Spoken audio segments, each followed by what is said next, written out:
Welcome to Carbon Clarity, the podcast for the carbon curious. I'm your host, Kev Cooling, 20-year sustainability practitioner and incorrigible talker. Today, I'm absolutely delighted to be joined by Gavin Mudd, Director of the Critical Minerals Intelligence Centre at the British Geological Survey. Hi, Gavin. G'day. How are you doing? I'm doing pretty well. It's a gorgeous day, so yeah. Absolutely. It's beautiful, sunny. I guess we're still in spring, aren't we, just about, for another couple of weeks. Thank you so much for coming on the show. The whole topic of critical minerals is something I was kind of vaguely aware of in the past, but it'd be great to get into that a little bit with you and help people understand a bit more what it is and what are the issues with it. But before we do that, what would be great is if you could give us just 5 minutes of kind of a potted history of how you've got from wherever you started to where you are now. I'm one of those annoying people that's actually, I consider myself to be a generalist, right? And when I say generalist, I started my career at university going into environmental engineering. And within that, I started looking at groundwater and mining. That was the sort of the specialty I chose there. And so when I graduated, my first job was down in the coal mines of the eastern side of Victoria. And that very quickly sort of morphed into looking at a PhD. And that was looking at the impacts of coal ash on groundwater. And I remember thinking, I'm earning this PhD out of one site, but who's looking at the thousands of them?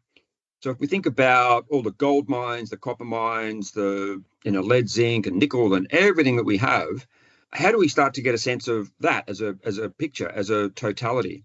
Right. So, and that's one of the things that I didn't think many people were really doing. And a lot of people looking at mining were really very much an industry view or a government view, which is to facilitate industry. So I think a lot of that independent sort of assessment of, how well is mining doing and how well have we really improved our environmental management. So I finished my PhD and did some postdoc work and worked for an Indigenous community, looking at how you regulate the environmental performance of uranium mining surrounded by a World Heritage Area and upstream of Ramsar listed wetlands of international importance. So easy stuff, And then within that, after I started my academic career, I sort of realized that my interests were best served by getting into academia. And I love the teaching side and I love that sort of freedom to be able to do the research. So I got into academia. I was very lucky to get a role at Monash University. And people were asking me from the different community groups I'd helped out or things like that is, how can you tell a good mine from a bad mine? And how can you tell a good company from a bad company? So I started working on all of that and starting to put together the data sets. And so looking at, what's the scale these days? Because a modern gold mine these days is often 100 times bigger than what they used to be. If you go back, say, a couple of centuries ago or a century ago. And that's the problem. When you're looking at it now, mining is so fundamentally different. The scale of which we mine is just so vastly bigger compared to what we used to do. And so within that, we started looking at these things. And, one of the great privileges I've had is to be able to collaborate with Professor Tom Gradle from Yale University. He invited me over to basically a workshop to look at all these metals for which there was very, very little data. Yeah. And they were the metals that are used for things like, germanium used in fiber optic cables or gallium used in electronics. And he was concerned that we didn't have enough of these types of metals to be able to support the energy transition and really take the sort of action on climate change that we needed to. So I'm thinking, well, hang on, I've been doing research in mining for a long time. I know where a lot of the data exists and where there are gaps in data, we know that things like such as cadmium, for example, it's often associated very closely with zinc. So we've got good zinc data, so we can start to develop statistical models to work out based on the zinc how much cadmium there might be. And there's all of that type of stuff. And so, around that time as well, this is going back probably, 15 years, we were doing a very large project together with CSIRO and colleagues across Australia looking at peak minerals.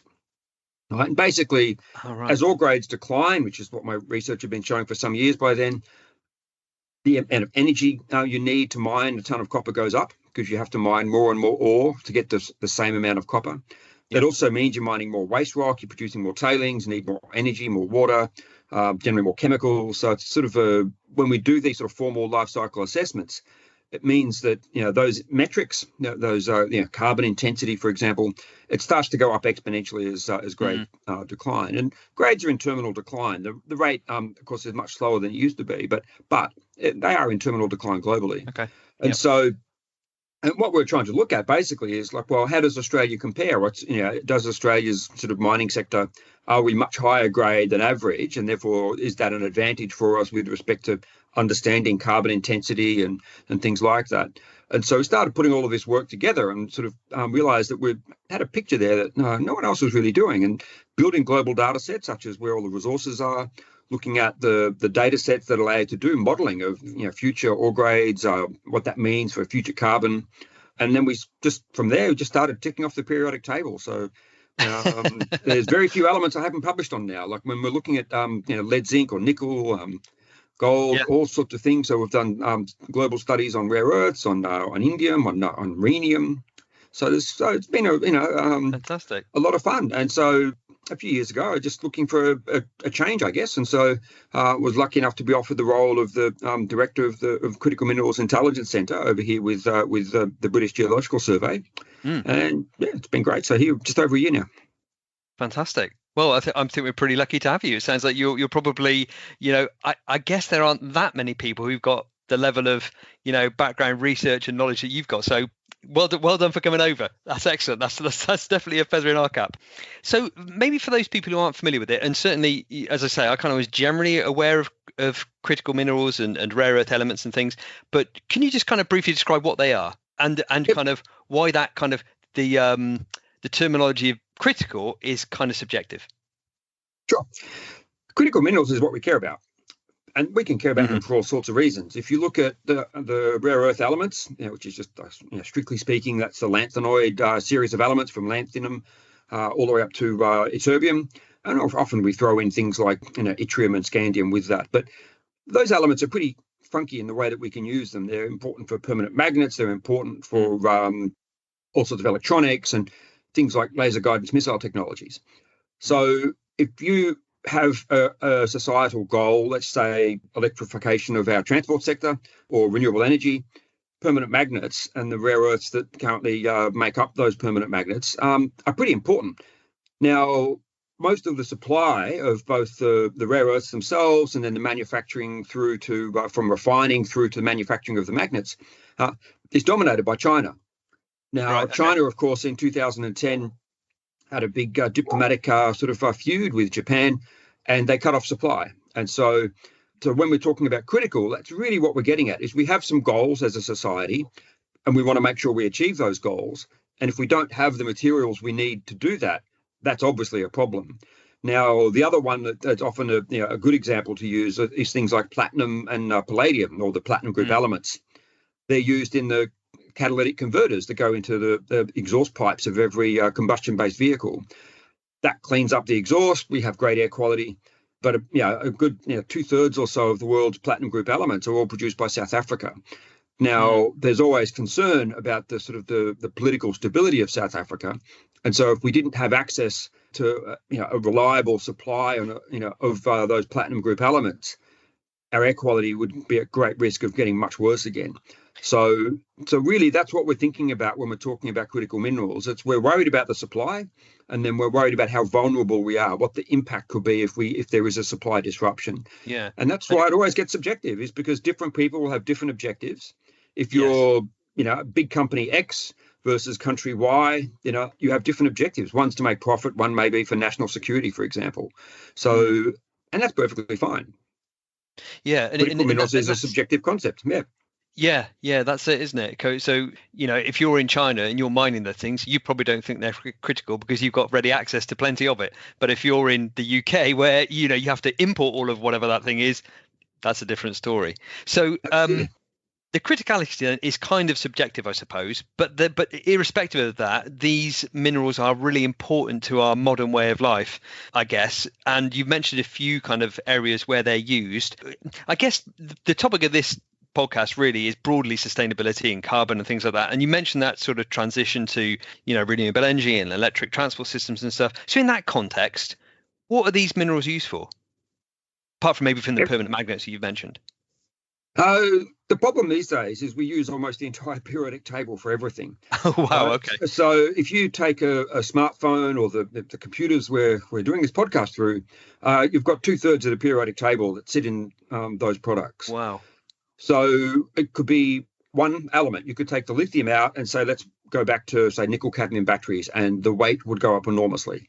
Right. So you lose some of that functionality that you like. And some of it, you remove some of the, if you remove indium from the screens, for example, you don't get the color anymore. Right. There's certainly not the performance that we currently get. So for many of them, it's a whole range of different processes. Some of them, it's all buried in the electronics. Some it's the components, whether it be the things like the magnets. For electric vehicles, of course, the big issue is batteries. That's a very large cost of an electric vehicle, or a large fraction of the cost. And so batteries is a huge issue, and that's where we've got mainly lithium batteries at the moment, and there's various chemistries.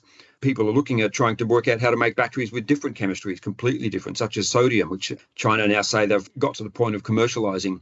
So pretty much everything we use, not only do we use an extraordinary array of the periodic table now, we need more and more of it.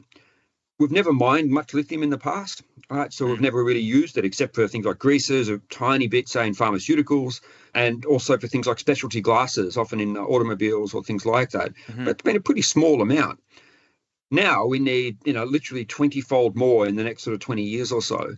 Right, and that's primarily to build out our electric vehicle batteries based on currently expectations continuing to use lithium. And so at the moment, we don't have enough old lithium-ion batteries coming off, say, used electric vehicles to be able to recycle. Yeah. At some point in the near future, we will. But that's the sort of thing. At the moment, we need to be mining not only, an increasing array of different minerals, but we just need a lot more of them and very fast in order to meet our targets, such as net zero. Yeah, you were kind enough to send over some of your previous papers to me, and reading through those, I realised that I hadn't realised before that actually a lot of these critical minerals are byproducts of mining for other sort of primary minerals. So we don't mine specific, and that's because the market is relatively small compared to the primary minerals, and also, I guess economically, it's not as attractive at the moment, at least, perhaps. So they're just byproducts. So we don't mine specifically for, any of those critical minerals that you mentioned. Is that right? Yeah, that's right. So if we take indium. And that's always a good word to sort of slip out on a Friday afternoon. But the only way we get indium is through refining. Now, at the moment, say 95% of our indium supply comes from zinc refineries. Now, indium doesn't exist in minerals that are just indium only minerals. Like if you look at zinc, it's dominantly zinc sulfide, right? So, or sphalerite would be the mineral. And then within that sphalerite, you get substitution. So instead of having a zinc atom in some of the minerals there, you may have an indium atom, you may have cadmium. And then within the overall mineral, the way these minerals are formed geologically, you may get some other impurities as well in there associated with that. And what you'll find with some of them, there's based on the geochemistry, the elements are often known to be geochemical twins, so they're almost identical. So things like rhenium and molybdenum, for example. So the only way you can get rhenium is when you're processing molybdenum, right? Then you can extract the small amounts of rhenium that go along with that. Now, molybdenum itself is typically a byproduct. A lot of our molybdenum supply is associated as a byproduct of copper mining, right? So we often consider rhenium to be the byproduct of a byproduct. And there's a whole range of them that have this sort of problem, but the only way you can extract them is with the smelter and refinery. And so you have to add these circuits. Now, for a typical zinc refinery, for example, let's say you've got, 200,000 tons a year, you're probably looking at $1 billion worth of zinc flowing through that refinery every year. Put an indium circuit in there, you'd be lucky to get $10 million. All right, so that's really small fry. Yeah. So unless you've got the contract to do it, you just don't bother. All right, so many of the world's zinc refineries, for example, don't even have a circuit to extract indium. So we could easily if you're not extracting it specifically, if you're not doing that process as part of your, like you say, you've got an indium circuit in your mine, what is happening to it? Is it just going into the spoil heap? It goes into residues, solid residues associated with that refinery. Yeah.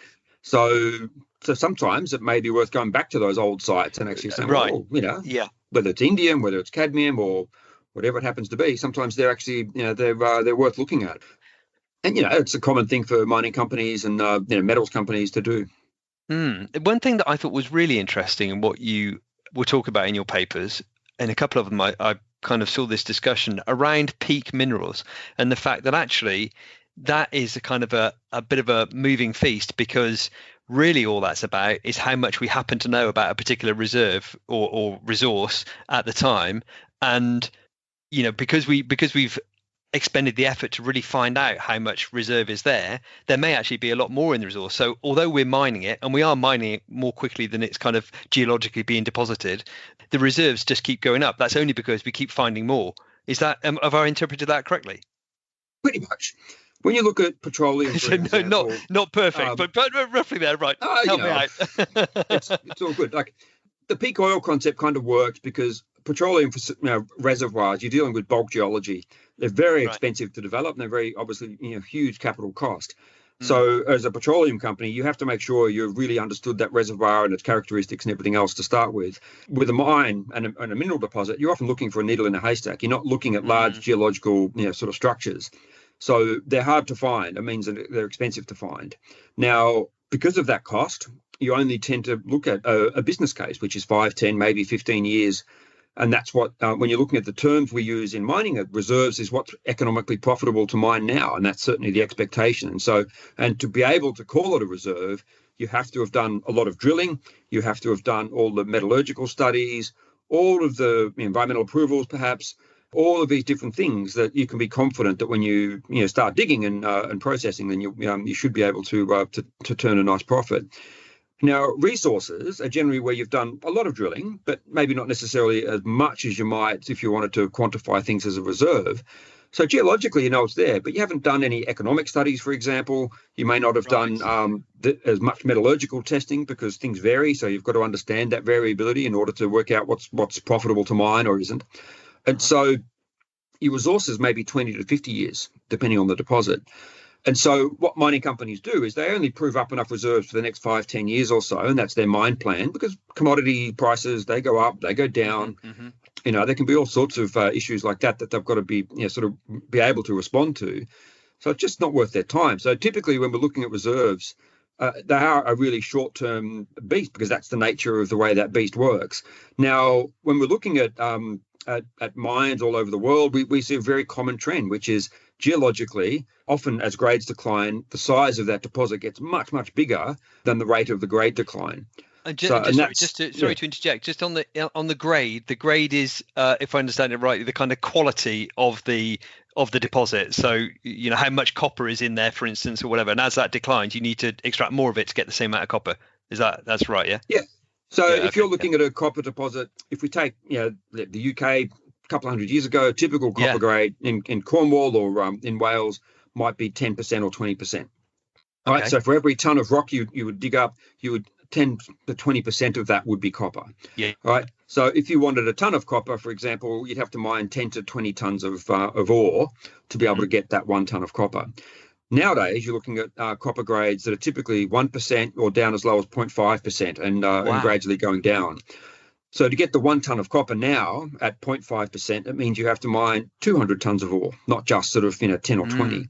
All right.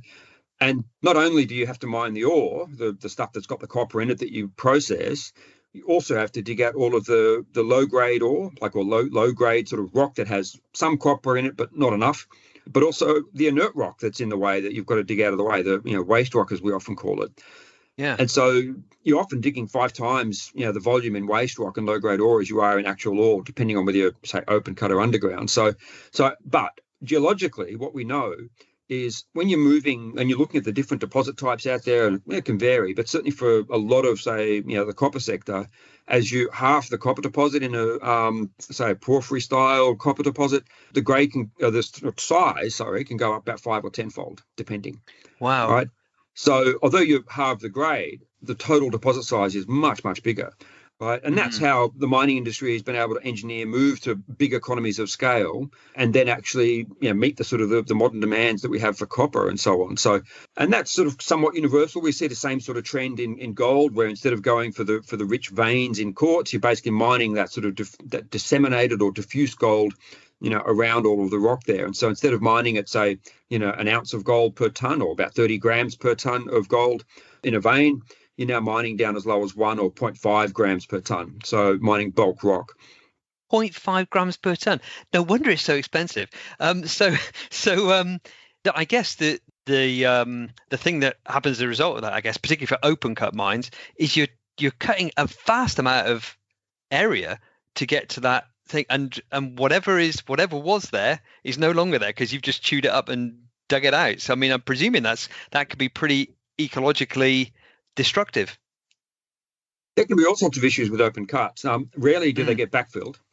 Sometimes they do, and sometimes that is required. In some parts of the world, for example, those mines coal mines, for example, are required to be backfilled. Sometimes, if you're in the right climate, say here in the UK, for example, you've got a very positive water balance, so you can fill up that lake or fill up the open pit with the lake. Right, doesn't quite work in Australia, where generally we've got a negative water balance, so the rate of evaporation is always greater than the amount of annual rainfall. So, and what that means is any water that does accumulate, you get all the runoff coming in, so you get bits of time where the lake may increase, the height of the lake may increase inside a former pit, but the evaporation will basically keep drying that out, and so is you get salt accumulating over time, and so those lakes will often go hypersaline, and that may take decades or centuries to sort of work through. But typically, and that may have an appropriate use. In Germany, for example, a lot of former coal mines have been turned into lakes, and so that's now a recreational reserve. Sometimes there's a former gold mine in Queensland, for example, that has two different open pits there at different depths, and so they've now, I think they've just turned on the pumped hydro storage scheme between the two pits now. So they've taken what was a former mine and now converted it into a pumped hydro storage system, which, of course, is some of the infrastructure we need a lot more of as part of the energy transition. So I think there's all sorts of questions there. But again, I think it comes back to understanding, what you're trying to achieve, what the goals are, making sure it's paid for properly, and check the long-term environmental risks, the social risks. All of these types of things have to be thought about when you're looking at mining. Just coming back to that notion of transition and getting to a net zero world eventually, we didn't perhaps finish that, and we've got diverted onto something else. In terms of that transition, where are these critical? Maybe we did answer. I'm not sure. Where are these critical minerals really important? Because I think we didn't mention things like photovoltaics, for example. So where are they used? If you look at the energy transition, we've got the electric vehicles. So you've got lithium and all the metals required for batteries. You've got rare earths used in the traction motors in the electric vehicles. The same types of permanent magnets are used in wind turbines, for example. For solar panels, most solar panels at the moment are still silicon-based. So silicon is actually can still be actually considered a critical material, even though it's actually one of the most as silica. It's one of the most widely mined materials we have. But then you get other things. Now, if you're looking at the infrastructure we need copper, we need aluminium, we need a whole range of things, that whether it's the grid, our transmission grid, energy efficiency, different heat pumps, all sorts of things. There's stuff we have to think about.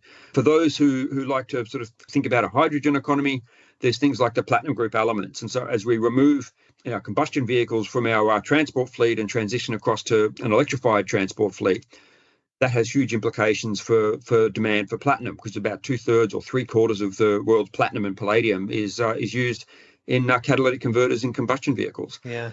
Now, whether hydrogen actually replaces that or not, I guess, is a huge question. But I certainly, from what I see at the moment, I think the best uses that we can probably use for hydrogen are things like green steel, possibly green ammonia, right, where you're using renewable energy to make the hydrogen, and you're using that hydrogen in a chemical process or a smelting process, refining process, I guess.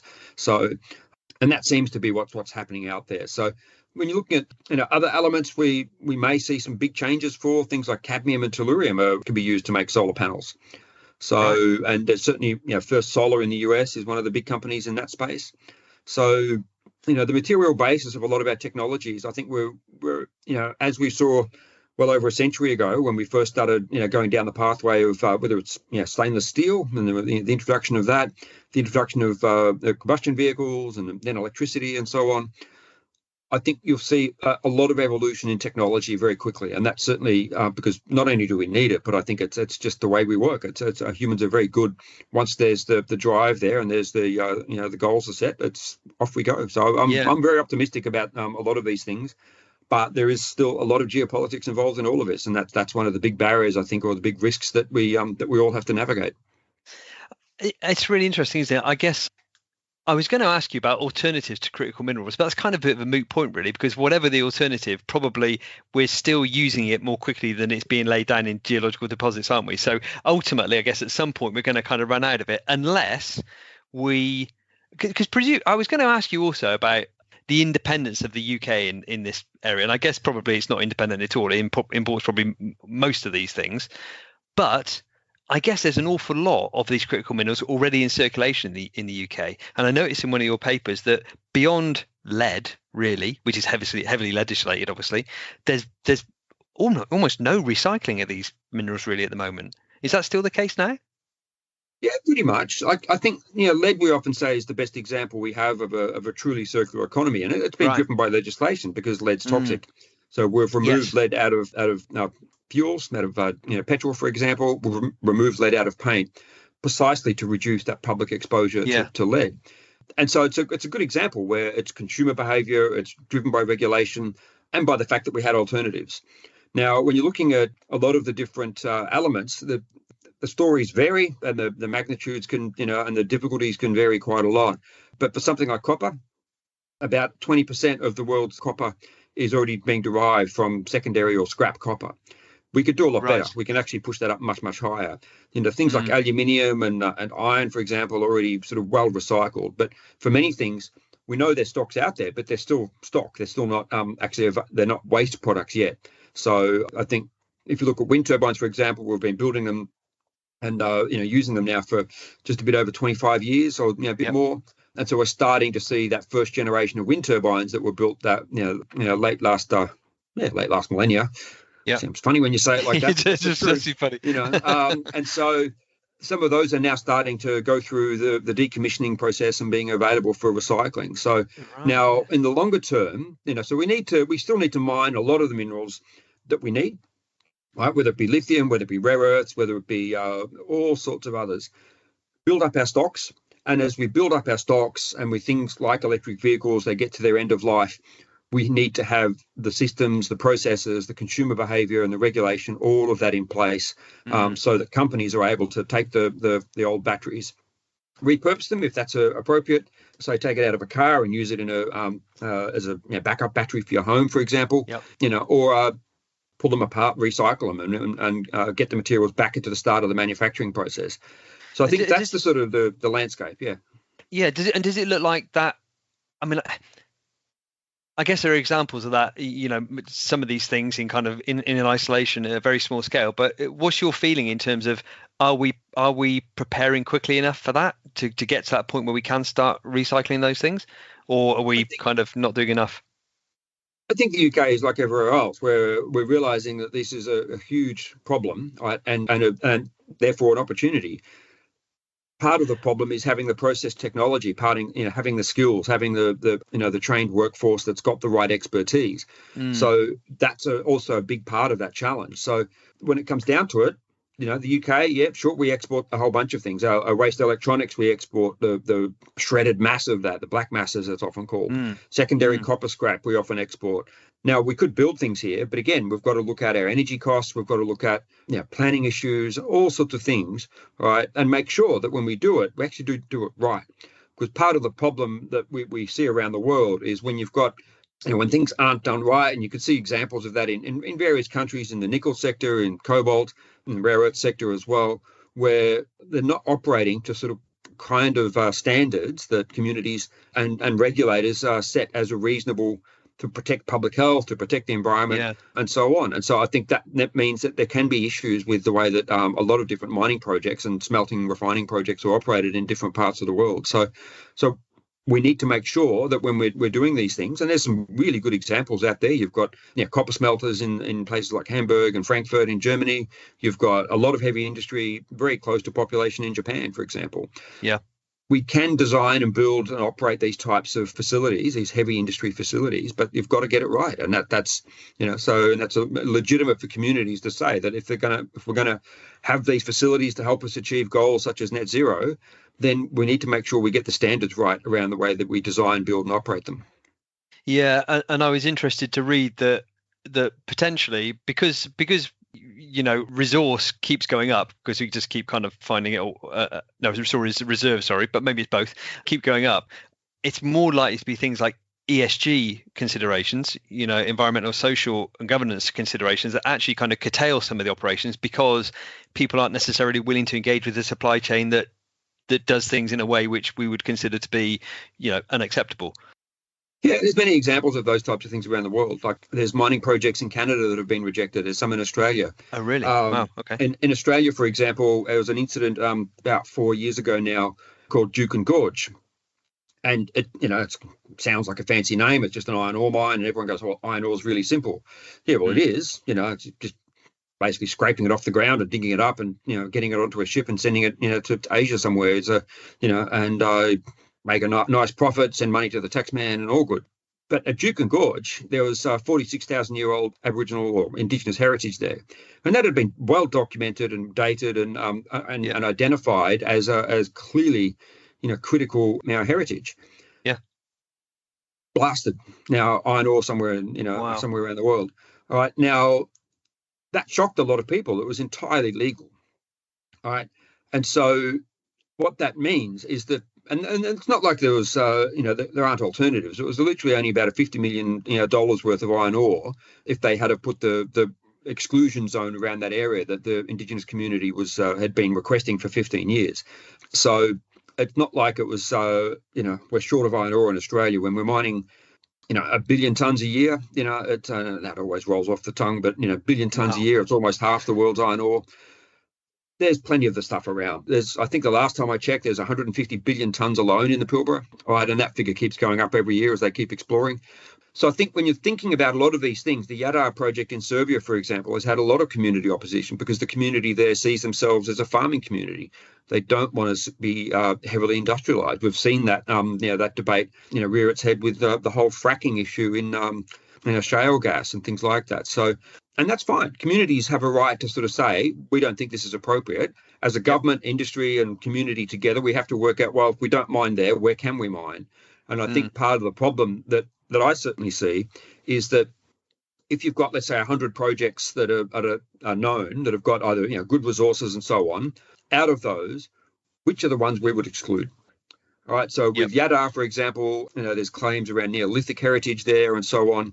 And we can say, right, okay, if that project is not appropriate to develop, where can we mine lithium? And so where's the strategic sort of the best places where we can get the balance right on environmental and social and, and you have the good governance systems in place as well. And that's what no one's doing, And so when you're looking at, you're thinking about these things, company X says we have deposit Y, we've spent $10 million on exploration. So we have to have, we should be, allowed to go ahead. And the community goes, well, no, actually, we don't want you to go ahead. We think this site's, important for whatever reason, cultural or environmental reasons or, and sometimes there's other social and economic factors in all of these things. And that's our system. We have a democracy, we have due process. But rather than actually saying, well, out of the 100 deposits that we know about, where are the right conditions that we can say, actually, these are the ones that we think we get the balance right? And I think that's what's really missing is that it's just left to the market. It's left to individual companies or things like that. And so we're not doing that more strategic sort of thinking about things. And I think that to me is one of the weaknesses that we have in the way that we go about things. And that's not just the UK, that's almost everywhere. Meanwhile, China goes in and starts digging. And that's the sort of the problem is that they're fast and they come in at scale. But they've also got, there's a lot of concerns around the standards, the environmental, social and governance standards in the way that they operate. And that's, Indonesia, it's in the DRC, and it's in many other parts of the world where they're operating. So I think China's learning to do better. I think you're certainly seeing some of that. And part of their claim, that they say with their rare earth sector, for example, is that it does cause a lot of environmental and public health impacts, and so they need to be able to pay for improving the infrastructure and the way they operate to make sure they can do better. And they're doing it in other sectors, like in the antimony sector, for example. The global production's dropped by almost half simply because China was about 70% of world antimony production, and they've shut 2/3 of their industry down. They've gone from I think about 100,000 tons down to 35,000 tons of antimony. right? And that's where most of the world's antimony reduction has come from over the past decade. And they've done that because a lot of the smelters and the mines were causing significant impacts. And so both to communities as well as to the environment. And they've so China's gone in and shut that down. And it's not a case of geopolitics. It's not a case of resource depletion. It's just simply the fact that China's cleaning up its act. Well, that's one of the big reasons that people kind of maybe have issues with China, is that maybe from the outside it looks like they don't care about that stuff and they just kind of crack on whatever. But yeah, that's really interesting to hear that. You talked about, when you were just saying that, you talked about Australia a lot in terms of the iron ore, and China and a few African countries as well. Who, in terms of, I mean, I know critical minerals is subjective, so let's take that. Maybe let's think about it in the UK context. Who kind of holds all the cards for the stuff that we think is critical, and therefore probably who do we make sure we stay on side with? It's a loaded question, so I'll give you a loaded answer. Oh yeah, fair enough. If you think about it at the moment, China has very strong smelting and refining infrastructure. Okay. And they've built that. This has been their long game, where they're looking at the trajectory of the world, and they've built the capacity for whether it's the byproduct elements like gallium and germanium and many others. They've also built their mining sector, right? So they've got very large sectors in things like rare earths, but also things like zinc and others. But they don't have everything, right? They don't have very much platinum group elements, for example. Right, okay. So we've got very, very limited platinum group elements inside China, and so that's South Africa and Russia and Zimbabwe for the most part, with some other important deposits in Canada and the USA as well. But that's it for the platinum group elements. That's everyone else is kind of really small fish. So now for the UK, for example, we have no platinum group mines. We've got a platinum associated with some of the nickel deposits up in Scotland, for example, but they're not. They're just not the same scale and size as others elsewhere around the world. Now, they may be able to be developed in the near future. Who knows? There's certainly companies working on those deposits now. But given that, how can the UK arrive at about 50% of the world's platinum group element market? And yet, that's what we achieve. Right? The UK, principally through Johnson Matthey, we import a lot of the world's spent catalysts and sort of other uses, products that have uses for platinum group elements. It gets processed and then refined and made into new products again, and then we export that out. So if you look at the amount of platinum group elements flowing into and out of the UK every year, it's effectively about half the world's platinum sector. All right, so there are some exemplars there where the UK, even though we don't have mines and we don't, certainly don't have the much potential really beyond the sort of small deposits up in Scotland, we can still play a very big part. And so I think it's and that's, the UK has been involved in that for a long time. It's Johnson Matthey, of course, were brought in right at the very start of the modern era for the platinum group elements, when they were discovered in what's called the Bushveld complex north of Johannesburg, or northwest and northeast of Johannesburg, a very large geological system that is extraordinarily rich in minerals. It's got platinum, it's got chromium, vanadium, got all contained low levels of nickel, cobalt, and copper as well. So whenever you're mining the platinum group elements, you always get a bit of those metals coming along as well. So I think, and Johnson Matthey were brought in over a century ago to work out how to refine all the platinum group elements and separate them out into individual metals. And so the UK has always had a very strong presence in the catalytic converter space and things like that, thanks to Johnson Matthey. So the potential and the interest of the UK vary. Of course, many mining companies are headquartered through London. So, not just the big ones, but also a lot of mid-tiers or even junior companies.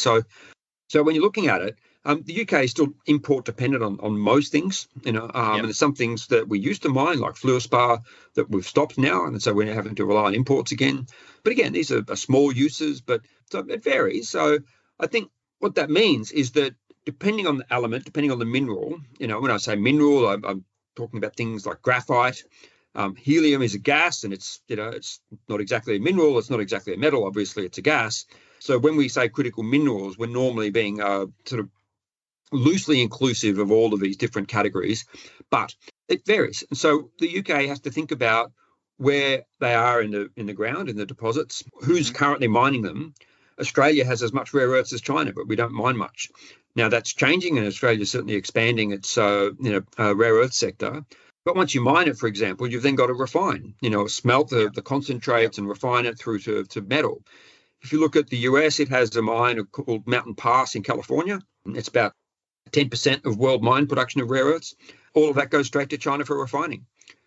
So for the US, with its laser guided missile technologies that require samarium, the US is entirely dependent on China, as is almost everyone else. Yeah, right. Yeah. So now, if the US built its own refinery, then they wouldn't be dependent on China anymore. So that's the geopolitical landscape that we've got to navigate, and it does vary depending on which element you're looking at. Right? But yeah, and the big factor is always China. Yeah, absolutely. Yeah, I'm definitely getting that picture. But it does feel like, there are opportunities for countries. Maybe they haven't got lots of deposits, or deposits are accessible, or whatever. But there are opportunities, and in sectors like the recycling of product, as things, as you say, as things come to end of life, as they start to come onto the market to be recycled, there are opportunities there, I suppose, aren't there? Absolutely. Okay. In terms of, we mentioned sand, silica earlier. Sand is, I was kind of surprised by this a few years ago when I don't know what I was reading now, and the vast demand for sand globally, because of construction, I guess, as well as refinement into silicon, I suppose, is that how it works? Give us a sense of do you know the scale of that? I mean, how big is it? We mine billions, probably tens of billions of tons of sand a year. I don't think people have a great set of statistics on it, because there's probably a lot that's actually used that doesn't get accounted for. Right. So the vast majority is used in construction. Yeah. And that's all encompassing types of construction, whether it's for buildings, whether it's for civil earthworks, all sorts of things. Small amounts are used to make solar panels, so our silicon-based solar panels. Right. Yeah. Obviously, our silicon chips, our computer chips that run all of our technologies, that's all silicon-based too. There's also a small amount of silicon that's used in ferrosilicon, so iron alloys and so on. So very specialty uses there. So, but when you're looking at construction, not all sand is actually created equal. The size of the sand, the sand grains varies, and that size can become very important for different uses. Sometimes you want really coarse, very large sand grains, so you get good drainage. And so that might be used in filter materials, in earthworks, for example, versus other things. You want really fine grained sand. So if you're running a wastewater treatment plant, for example, you want very, very fine sand that actually helps to filter things out as you treat the effluent. For construction purposes, you need all sorts of different types of sand that is quite angular. So rather than being sort of nice round marbles, you've got stuff that's sort of very sharp and has a lot of edges to it, and that gives it more strength. That sort of sand, you've got to make sure you know what the characteristics are that you're using it for. And that means that if you don't have the right type of sand, so if you're looking at the Middle East, for example, it's desert blown, so a lot of wind blown sand, it's quite rounded. Not ideal for construction. It doesn't give you the right strength. So if you want to build a competitor to the Burj Khalifa, for example, you have to import sand. Even though you've got masses of it, that really is ironic, isn't it? Wow. Well, look, I mean, I mean, pardon the pun, but it feels like we're just scratching the surface of this topic. It's like miners do. Yeah, right, exactly. I mean, it's like so many topics. As soon as you start to lift the lid on it, you realize just how complex, how kind of interconnected all the different parts of the story are, how global the industry is, how much we rely on other people. It's absolutely fascinating. Gavin, thank you so much for coming on the show. It's been really fascinating. Thank you so much. Absolutely. No worries. I'm an optimist and happy to help.